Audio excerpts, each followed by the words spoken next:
नहीं वो दिनेश अनंत साहब दिनेश अनंत साहब आएंगे तो उनके नाम पर तो फिर भी थोड़ा थोड़ा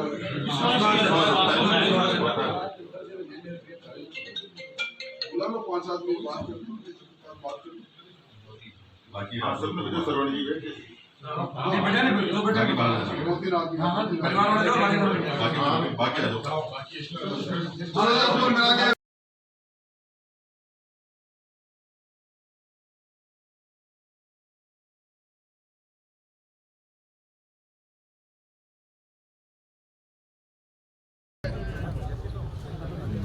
आपसे मिलने के लिए आ रहा था, संवेदनाएं प्रकट करने आ रहा था, आपके दर्द में दर्द मिलाने आ रहा था।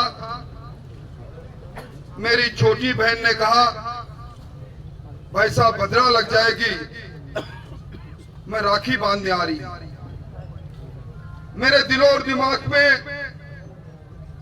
वो दलित समाज का नौजवान राजू और चुनीलाल,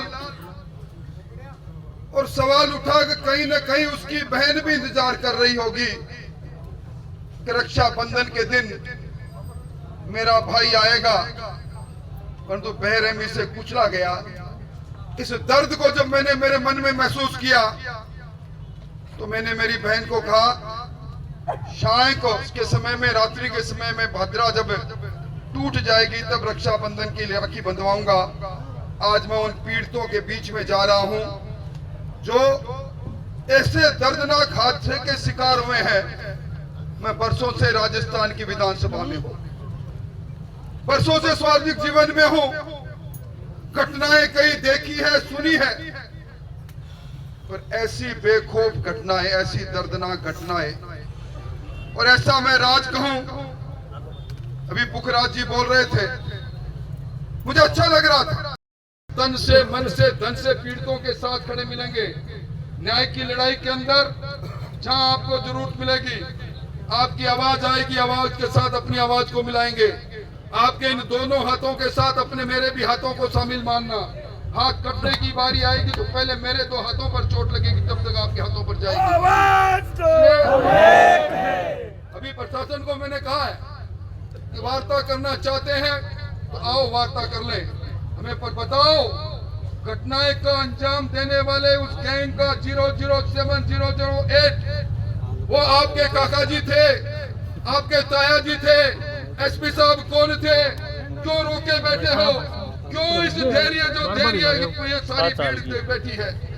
हम कानून को मानते हैं, कानून की पालना करना चाहते हैं, कानून सम्मत नागरिक है, और ये सब्र का बाग ये टूटे नहीं, इसलिए ज्यादा परीक्षा नहीं ले। इसलिए मैं शपथ दिलाने आया हूं भाइयों, ये लड़ाई जो लड़ाई आज लड़ी जा रही है इसमें निमित्त मात्र है। 2 नौजवान जिनकी जिंदगियां चली गई, पर इस इलाके के अंदर ये दर्जनों कांड, एक दर्जन नहीं, मैं कह रहा था मुझे लिखकर बताएं 15 मामले, नवीन खटीक तक की 15 मामले, ये 15 हत्याकांड, ये सारे के सारे समाज के कमीने वर्ग के लोग, ये बलात्कार की घटनाएं, इन घटनाओं के पीछे जिस प्रकार का गिरोह बने हुए हैं, ये बेखौफ गिरोह, बेखौफ गिरोह की टांग जब तक नहीं टूटेगी तब तक अपने को लड़ाई लड़नी है। और लड़ाई लड़ने के लिए मैं चाहूंगा संघर्ष समिति बनाओ, किसी एक दल का झंडा नहीं, मानवता का झंडा पकड़ना पड़ेगा, इंसानियत का झंडा पकड़ना पड़ेगा। और जब तक इस बार इन हत्यारों को, चाहे वो 1 दर्जन हो, 2 दर्जन हो, एक एक जीप और एक बोलेरो सब फोटो में आई हुई है, मुझे दिखा रहे थे श्याम प्रताप। किसका इंतजार है? क्यों इंतजार कर रहे हो? और मैं आपको कह रहा हूं कि लाल डायरी की जो मैंने बात की, जुम्बारी सिकी, मैं प्रतिपक्ष का नेता हूं। आने वाला समय 1 महीना और 3 दिन के बाद आचार संहिता आ जाएगी, सरकार का वैधानिक काम खत्म हो जाएगा। इन्हें सरकार की सरपरस्ती में एक जो जी हजूरी करते हैं, जो हर महीने पैकेट के अंदर पैसा पहुंचाते हैं, ये पैकेट में पैसा पहुंचाना भी बंद कर देंगे। मैं आपको कह रहा हूं आज ये उनकी जी हजूरी कर ली इन्होंने, पर अब दोबारा है 1 महीने बाद में जब नो मैंस लैंड होगी, जब आचार संहिता होगी, किसी की सरकार नहीं होगी, ये लोग, इनको अपना रुख भी बदलना पड़ेगा। और आने वाले समय में रुख नहीं बदला तो अभी कह रहे थे ना इनको यही नौकरी करनी, इनको नौकरी कहाँ करनी होगी वो समय बताएगा। मन की गहराइयों से पीड़ा में आपकी पीड़ा को मैं शामिल होने आया हूँ। कोई लफाजी, कोई भाषण देने नहीं आया, कोई राजनीतिक हेतु नहीं। मुझे जब इस घटना का मालूम पड़ा, मैंने श्याम प्रताप जी से सारे लोगों से बात की और जब इन्होंने मुझे फोटोग्राफ भेजे, गाड़ी चलते देखी, कुचलते देखी तो रह नहीं पाया। जुम्मेवार पद पर हूँ, इसलिए जुम्मेवारी निभाने आया हूँ। इसलिए आपको कहने आया हूँ, ये लड़ाई आज की नहीं, किस कारण से हमारे इन जून तक 61 बच्चों की हत्या में क्यों नहीं चलान हुए। इसी प्रकार का काम करने वाले हुकूमत में लोग बैठे हैं। क्यों नहीं 488 बलात्कार में चलान क्यों नहीं हुए, क्यों नहीं मुलजिम पकड़े गए।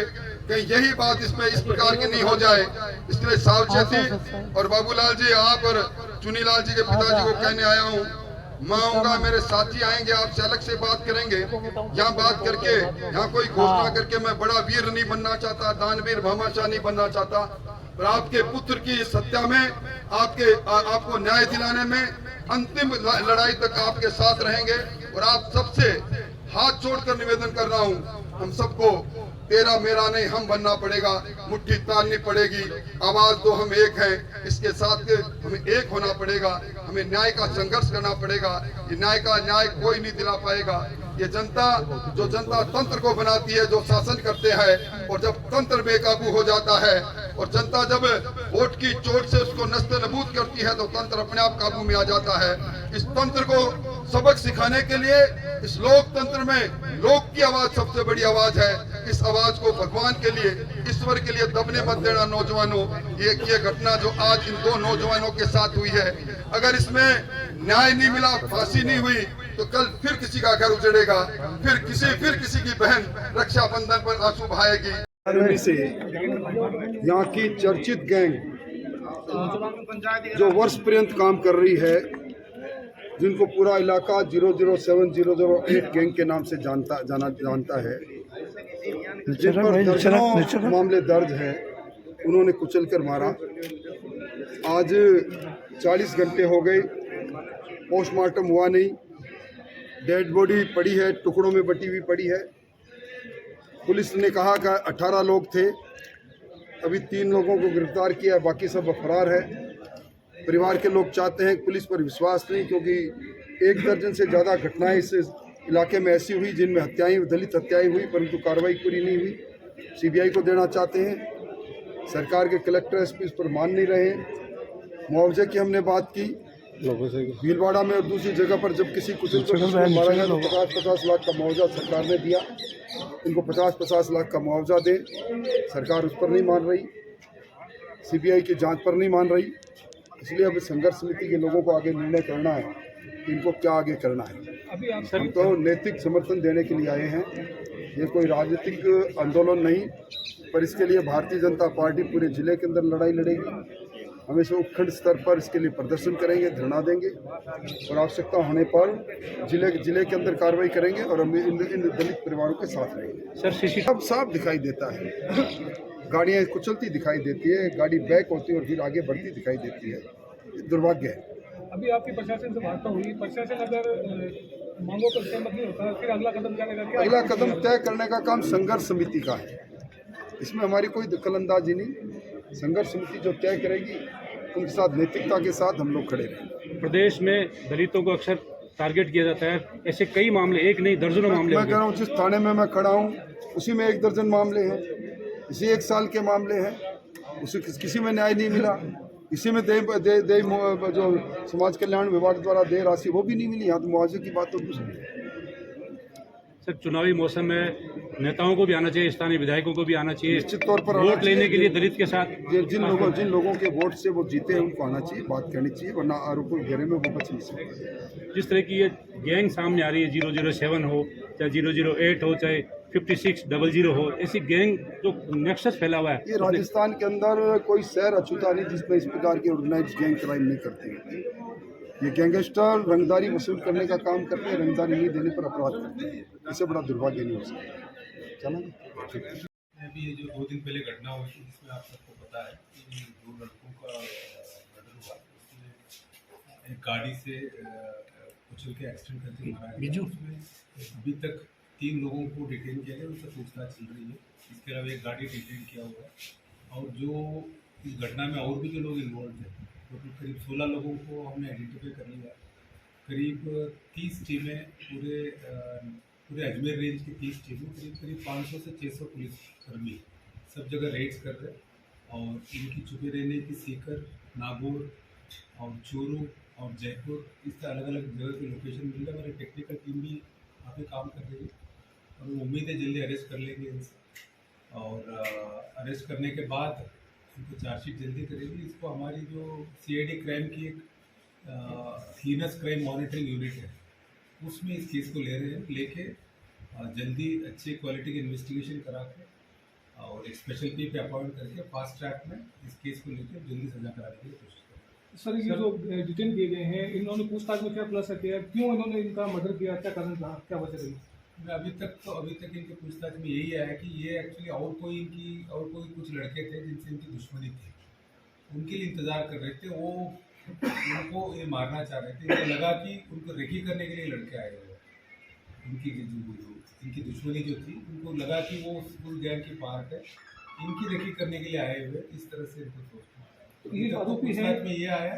लेकिन अब पूरा इन्वेस्टिगेशन के बाद हम बता पाएंगे। अभी तो प्रथम मतलब इनिशियल इंट्रोगेशन की बात कही। ये जो आरोपी है किसी गैंग से जुड़े बताए जा रहे हैं सर? नहीं, अभी तो इनकी एक ग्रुप है। अभी तो पूरा जब सारे पकड़ में आ जाएंगे तभी खुलासा कर पाएंगे। ऐसा माना जा रहा है कि 007 008 नाम से कोई गैंग चल रही है। जैसे राजस्थान में और कई जगह जैसे 5600 गैंग है, जयपुर में हाल ही में एक कोई मामला पकड़ा था। तो इस तरह से नेक्सस जो चलता है पुलिस फंसता कैसे? नहीं, इनकी जैसे अभी जो लोग आए हुए हैं इनकी सिर्फ एक आदमी की एक या दो के खिलाफ 2-3 केसेस है और कोई बड़ा केसेस अभी तक सामने आया नहीं है। लेकिन जब ये सारे पकड़ में आ जाएंगे उसके बाद इनकी जहाँ हर थानों से जो दूसरे थानों से पता करेंगे और जो गैंग जैसे बहुत सारे जो गैंग्स हैं जितने हम लोग आइडेंटिफाई कर चुके हैं उनके खिलाफ एक्शन ले रहे हैं हम लोग और जो बड़े गैंग्स हैं उनके खिलाफ भी एक्शन ले रहे हैं। और इस तरह के जैसे व्हाट्सएप में कभी कभी ग्रुप बना लेते हैं, ग्रुप बना के अपने आप को गैंग समझ के सोशल मीडिया में एक्टिव रहते हैं, उनके खिलाफ भी हम इवन सोशल मीडिया में भी कोई हथियार दिखाता है उनके खिलाफ भी एक्शन ले रहे हैं हम लोग। अगर यहाँ नागौर में भी और यहाँ डिडवाना में भी इस तरह से हमारे जानकारी में जैसे आएगा पूरा पुलिस इन सबको अरेस्ट करके कार्रवाई करेगी। पुलिस ने अभी तक इस मामले का कोई खुलासा नहीं किया, लेकिन जो बाहर से बातें छन के आ रही है उसमें ऐसा माना रहा है कि कुचामन के कुछ कॉलेज के स्टूडेंट भी उसमें शामिल थे। और जिस तरह से CCTV फुटेज में वो तांडव दिख रहा है, 4 गाड़ियों में एक साथ इतने लड़के एक साथ घूमते नजर आ रहे हैं और उन जो हुए किसी संस्था से जुड़े हुए वो सारे कहना ठीक नहीं रहेगा। उनकी एक बार सारे अरेस्ट हो जाए, उसके बाद अरेस्ट होने के बाद जब पूरी चीज़ें क्लियर होंगी तब आपको बताया।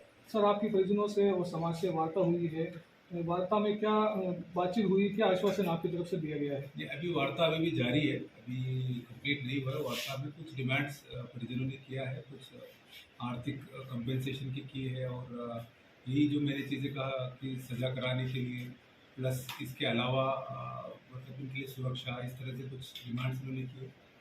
बात कर रहे हैं उनसे और हमें उम्मीद है कि जल्दी सफलतापूर्वक रिजल्ट आएगा। CBI की मांग की जा रही है। जो डिले हो रहा है सर, डिले होने में कई जगह पुलिस पर भी सवालिया निशान खड़े हो रहे हैं कि पुलिस की कार्रवाई शिथिल चल रही है, इसको लेकर नहीं, पुलिस की पूरे में आप जैसे आप देखिए जब आदमी अरेस्ट करके आपके सामने लाएंगे तभी तो आपको पता चलेगा। अब ये मर्डर किए हुए हैं और भागे हुए कोई घर पे तो मिलेंगे नहीं, इसलिए मैं कह रहा हूँ कि पूरी मतलब सिर्फ डिडवाना की सिर्फ 30 टीमें काम कर रही है। अभी आपके पुराने SP यहाँ रहे हुए परेश देशमुख, वो खुद भी अपने पूरी टीम के साथ लगे हुए। राजेश मीणा चूरू SP है, वो अपने पूरी टीम के साथ लगे हुए हैं और काफ़ी सब जगह रेड्स कर रहे हैं। इनकी जो जहाँ संभावित स्थान है, इनके घर है, घर के अलावा जहाँ दोस्त है, रिश्तेदार है, सब जगह हम लोग रेड्स कर रहे हैं और उम्मीद है जल्दी मिल जाएंगे। सर जब भी बड़ा क्राइम होता है गिने समय को भेजा जाता है, इस मामले में भी भेजा है, क्या स्पेशली रहेगा? ऐसा कुछ नहीं, मैं ADG क्राइम मेरी जिम्मेदारी बनती है इसमें, ठीक है। और इस केस को हमारे जो पुलिस है ऑलरेडी अच्छे काम कर रहे हैं, तो सब जगह अच्छा काम करता है। मैं जाके एक तो थोड़ा मॉनिटर कर लूँ और उनको थोड़ा जो संसाधनों की अगर ज़रूरत है और अगर सीकर भागे हुए उनसे कोऑर्डिनेट करना है, दूसरे अगर चूरू भागे उनसे कोऑर्डिनेट करना है, मेरा तो कोऑर्डिनेशन का ही काम रहता है। और ये तो बहुत सीरियस घटना है, हम सब इसके लिए तो सर पुलिस कब तक इस मामले का पूरा खुलासा कर देगी और आरोपियों की गिरफ्तारी कर हम सकेगी? जल्दी कर लेंगे। हमें उम्मीद है अभी सब जगह जिस तरह से हर तरह की इनकी सर्वेलेंस इनके ऊपर चल रही है, हमें उम्मीद है जल्दी अरेस्ट कर लेंगे। तो गिरफ्तारी में देरी होने की वजह से धरना उग्र रूप लेता जा रहा है, तो जो पकड़े गए आरोपी हैं उनको डिक्लेयर करने में कहाँ दिक्कत आ रही है? नहीं, आप देखिए टेक्निकल समस्या है, जब तक पोस्टमार्टम नहीं होगा तब तक हम अरेस्ट नहीं दिखा सकते, तो इसलिए हम कुछ परिवार को कन्विंस कर रहे हैं। हमें उम्मीद है कि जल्दी इसमें कुछ ना कुछ पता चलेगा। ठीक है।